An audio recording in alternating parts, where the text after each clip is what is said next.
Tamil flash தொலைக்காட்சி நேயர்களுக்கு வணக்கம். எமது தொலைக்காட்சி மூலமாக நாம் உலக அரசியல் மற்றும் புலனாய்வு தொடர்கள் பற்றியதான விடயங்களை நாம் தொடர்ச்சியாக பார்த்து வருகிறோம். அந்த வகையிலும் நாங்கள் முக்கியமான பல விடயங்களை நான் உங்களுக்கு நேரலையில் கொடுப்பது வழக்கம். அந்த நேரலைக்கு மாற்றீடாக நான் இப்போது உங்களுக்கு காணொளிகள் பிரீமியரில் செய்து நான் உங்களுக்கு பதிவேற்றுகின்றேன். பின்னர் இதை குறித்ததான மேலதிக தகவல்கள் கிடைக்கும் போது நான் உங்களுக்கு ஒரு காணொளிகளாக செய்து நான் போடுவதற்கு முயற்சிக்கின்றேன். சரி, இன்றைய நாளிலும் நாங்கள் பார்க்க போகின்ற சில விடயங்களை குறித்ததான இணையதள தகவல்கள் அனைத்துமே நாங்கள் எங்களுடைய டெலிகிராம் குழுவில் நான் பகிர்ந்திருக்கின்றேன். அதை பற்றிதான சில விடயங்களை நான் இன்று உங்களுக்கு சொல்ல இருக்கின்றேன். மிக முக்கியமாக நாங்கள் 2 செய்திகளை குறித்ததான விடயங்களை நாங்கள் பார்ப்போம். ஒன்று, பிரான்ஸ் நாட்டில் நடைபெற்ற ஒரு விடயம். அங்கு பார்த்தீர்களானால், ஒரு ஊசியை தெரிவு செய்யும் உரிமை அடிப்படை சுதந்திரத்தில் அடங்காது என்று பிரான்ஸ் நீதிமன்றம் ஒன்று தீர்ப்பு வழங்கியிருக்கின்றது. இந்த விடயத்தில் நீங்கள் ஒன்றை உன்னிப்பாக கவனித்தீர்களானால், இந்த தடுப்பூசி என்பது அல்லது எந்த மருந்து மாத்திரைகளை நீங்கள் எடுப்பதும் உங்களுடைய சுதந்திரத்தில் தான் இவ்வளவு காலம் இருந்தது. ஏனென்றால் உங்களுடைய உடலுக்கு எதை கொடுக்க வேண்டும், எதை கொடுக்க கூடாது என்றதை முடிவெடுக்கும் உரிமை உங்களிடம் மட்டும்தான் இருந்தது. ஆனால் இந்த தீர்ப்பானது உங்களுக்கு அந்த உரிமை இல்லை என்றும், ஒரு சர்வாதிகார போக்கோடு உங்களுடைய உடலுக்குள் அத்துமீறி ஏதாவது ஒன்றை தாங்கள் செலுத்த முடியும் என்பதற்கான ஒரு தீர்ப்பாகத்தான் அமைந்திருக்கின்றது. இந்த தீர்ப்பில் குறிப்பிடப்பட்டிருக்கிறது என்னவென்றால், நீங்க நினைப்பீர்கள் இதற்கு எதிராக வழக்கு போட்டவர் ஒரு சுய சிந்தனையாளர் என்று மட்டும் நினைத்து விடாதீர்கள். அவரும் ஒரு மந்தை கூட்டத்தை சேர்ந்தவர் தான். ஏனென்றால் அவர் கேட்டது மிகவும் ஒரு வேடிக்கையானது. எப்படி என்றால், தான் போட வேண்டிய ஊசியை மாற்றி தருமாறு அவர் அங்கு பிரான்ஸ் நாட்டின் நிர்வாக நீதிமன்றத்தில் அவர் கொடுத்த வழக்கு எப்படி என்றால், என்ன தடுப்பூசியை ஏற்றுவது என்று தீர்மானிக்கின்ற உரிமையை தனக்கு வழங்குமாறு கேட்டு அவர் வழக்கு போட்டிருந்தார். அப்ப அந்த பாரிஸ் பிரதேச நிர்வாக நீதிமன்றம் இதற்கான தீர்ப்பை எப்படி வழங்கியது என்றால், பிரான்ஸ் புளு என்ற செய்தி சேவை தெரிவித்தது. அங்கு ஒரு கூடுதலாக அனைத்து ஊடகங்களும் ஊடகத்தினுடைய தலைமை நிர்வாகிகளும் யாருன்னு பார்த்தீர்களானால், இந்த தடுப்பூசியை போடுவதற்கான ஒரு ஆதரவை பெற்ற நிறுவனங்களாகவே இருப்பார்கள், அல்லது இந்த தடுப்பூசியை வழங்குவதற்கான ஒரு நிறுவனமாக இருப்பார்கள். அந்த நபர் என்ன செய்திருக்கிறார் என்றால், ஏற்கனவே இந்த தடுப்பூசியை தான் பெற்றுக்கொள்வதற்காக முன்பதிவு செய்திருக்கின்றார்.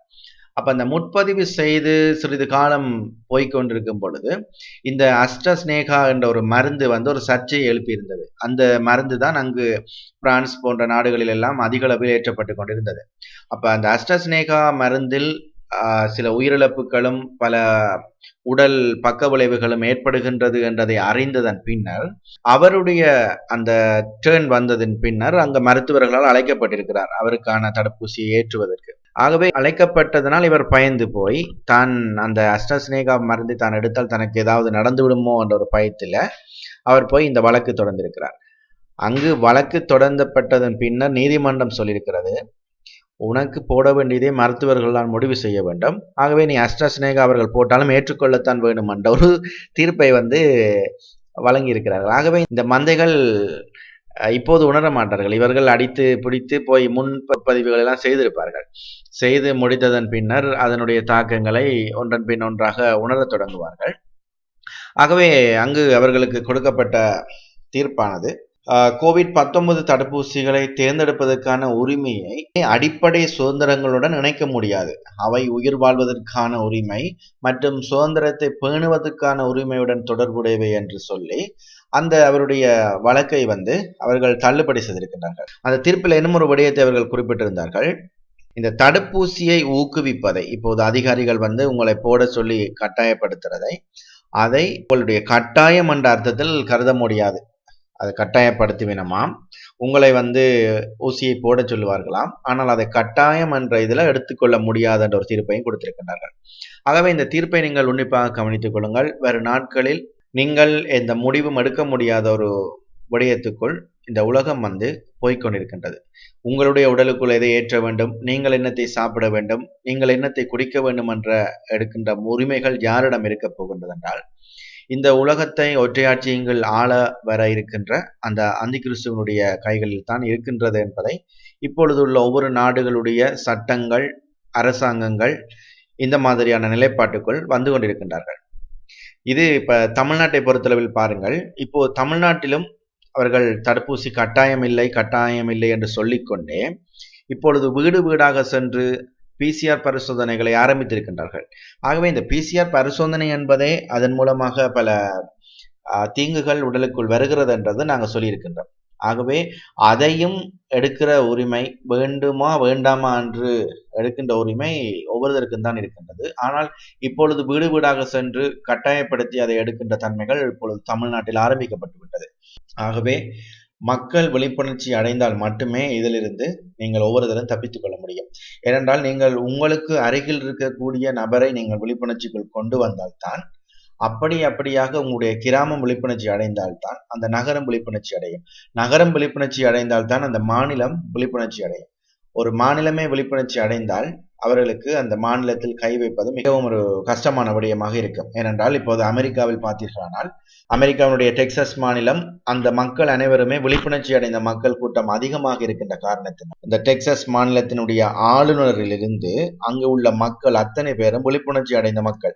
ஏனென்றால் அந்த ஆளுநர் சொல்லிவிட்டார், அங்கு நீங்கள் கூடல் இடைவெளியை கடைபிடிக்க தேவையில்லை, அதே போல நீங்கள் முகக்கவசங்களை எட தேவையில்லை, நீங்கள் கடைகளுக்கு தாராளமாக செல்லலாம், இப்படியான சட்டத்திட்டங்களை உருவாக்கினார். அதே போல அங்கு உள்ள மக்களும் இப்படியான விழிப்புணர்ச்சிகள் அதிகமாக கொண்ட மக்கள் என்ற காரணத்தினால்தான் இவர்கள் தங்களுடைய திட்டங்கள் எல்லாம் அங்கு தவிடுபடியாகி விட்டது என்ற கோபத்தினால்தான் அங்கு அதிகளவிலான காலநிலை மாற்றங்கள் என்ற விடயத்துக்குள் கவனம் செலுத்தினார்கள். அங்கு வரலாற்றில் இல்லாத பனிப்பொழிவுகள், வரலாற்றில் இல்லாத அளவான ரசாயன தாக்கங்கள், இப்படியான பல விடயங்களை அந்த மாநிலத்தின் மீது செய்ய தொடங்கினார்கள். ஆனால் அதுவும் அந்த மக்களால் கண்டுபிடிக்கப்பட்டது, இவர்கள் வேணுமென்றே செய்கின்றார்கள் அப்படின்னு சொல்லி.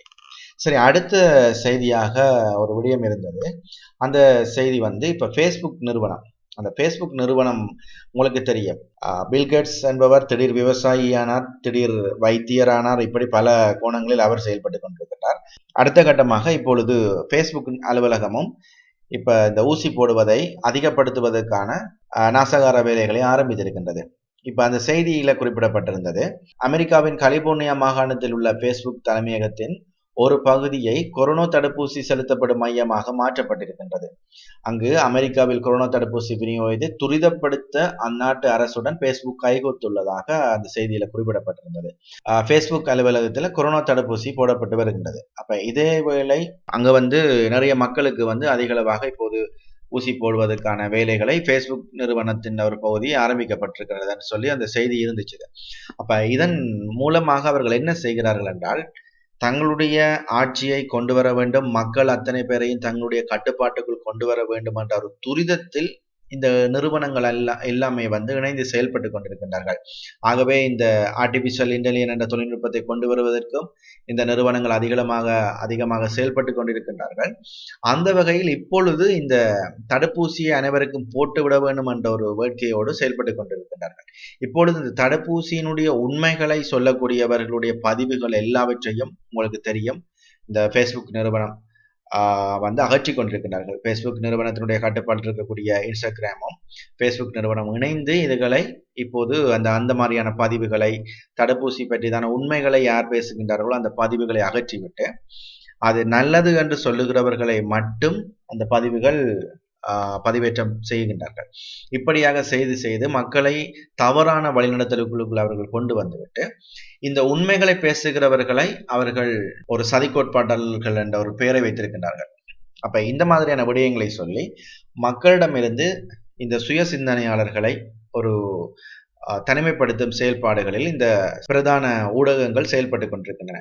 ஆக இந்த சாதாரண பொதுமக்களை பொறுத்தளவில் இந்த ஊடகங்களில் ஒரு செய்தி வந்தால் அதை ஒரு தூக்கி பிடித்து அது உண்மை என்பதை நம்புகின்ற மனநிலை அவர்களுக்கு அதிகளவாக இருக்கின்றது. ஊடகங்களில் வரும் செய்திகளில் அதை பகுத்தறியக்கூடிய ஒரு தன்மை இருக்க வேண்டும். இப்பொழுது நான் உங்களுக்கு சொல்லுகின்ற விடயங்கள் எல்லாம் பார்த்தீர்களானால் அவர்களுடைய திட்டத்தை அடிப்படையாக கொண்டு வரக்கூடிய செய்திகளும், மக்களை இப்போது கொஞ்சம் கொஞ்சமாக உங்களை மூளைச்சலவை செய்து கொண்டிருக்கக்கூடிய செய்திகளை தான் நான் எடுத்து சொல்லுகின்றேன். அப்ப அதுல சொல்லக்கூடியவற்றில் எது உண்மை எது பொய் என்பதை பிரித்தறிய வேண்டும். என்றால் அவர்கள் உண்மையையும் கொண்டு வருவார்கள், பொய்யையும் அதிக அளவில் பிரயோகிப்பார்கள். அதுல உண்மை எது பொய் எது, உண்மை என்று சொல்வதெல்லாம் அவர்களுடைய சதித்திட்டங்களை செய்வதைத்தான் அங்கு போடுவதுதான் உண்மை. மற்றபடி எந்த விதத்திலும் அந்த ஊடகங்களில் உண்மை என்பதே கிடையாது. எல்லாவற்றிலுமே பொய்யை கொண்டு வருவார்கள். இப்படி அவர்கள் கொஞ்சம் கொஞ்சமாக உங்களுடைய மூளையை தாங்கள் சொல்வது சரி என்றது போலவே அவர்கள் உங்களுடைய மூளையை மாற்றிக் கொண்டிருக்கிறார்கள், மூளைச்சலவை செய்து கொண்டிருக்கின்றார்கள். இந்த பிரதான ஊடகங்களாலும் அதே போல இந்த சமூக ஊடகங்களாலும் இந்த நிழலுலக ஆட்சியாளர்களுடைய சதி திட்டங்களுக்குள் அவர்களுடைய சதி வலைக்குள் விழுந்தவர்கள் அந்த மந்தைகள் எப்படி உங்களிடம் கேள்வி கேட்பார்கள் என்றால், இந்த தொலைக்காட்சிகள் சொல்லுகிற நிகழ்ச்சிகள் எல்லாம் அப்ப முழுவதும் பொய்யா, உலகத்துல தடுப்பூசி எடுத்துக்கொண்ட அத்தனை பேரும் முட்டாள்களா என்று இந்த மந்தைகள் அப்பாவிகளாக கேள்வி கேட்பார்கள். அவர்களுடைய மூளைகள் செலவு செய்யப்பட்டது என்பதும் அவர்களுடைய மைண்ட் அவர்களிடம் கண்ட்ரோல் ஆகிவிட்டது என்பதை அறிவதற்கான ஒரு சில விடயங்களை நான் உங்களுக்கு குறிப்பிட்டுக் கொள்கின்றேன். நீங்கள் என்னதான் உண்மைகளை எடுத்து சொன்னாலும் அவர்கள் நீங்கள் சொல்வதை காது கொடுத்து கேட்கும் பக்குவத்தில் அவர்கள் இருக்க மாட்டார்கள். ஏனென்றால் அவர்களுடைய மூளைகள் ஏற்கனவே செலவு செய்யப்பட்டு ஒரு ஜந்துக்களாகவே அவர்கள் அலைந்து திரிகின்றார்கள். ஆகவே அவர்களுக்கு இந்த பிரதான ஊடகங்கள் சொல்வது மட்டுமே உண்மை என்றும், அதே போல இந்த அறிவியல் என்று சொல்லி கூறிக்கொண்டு திரியும் அந்த பொய்யர்கள் சொல்வதும் தான் உண்மை. நீங்கள் எந்த விதமான உண்மைகளை ஆதாரபூர்வமாக எடுத்து வைத்தாலும் அதை நம்ப மறுத்து தங்களுடைய காதுகளை அடைத்து கொண்டு அவர்கள் திரும்ப திரும்ப ஒரே கேள்விகளை கேட்டுக்கொண்டிருப்பார்கள்.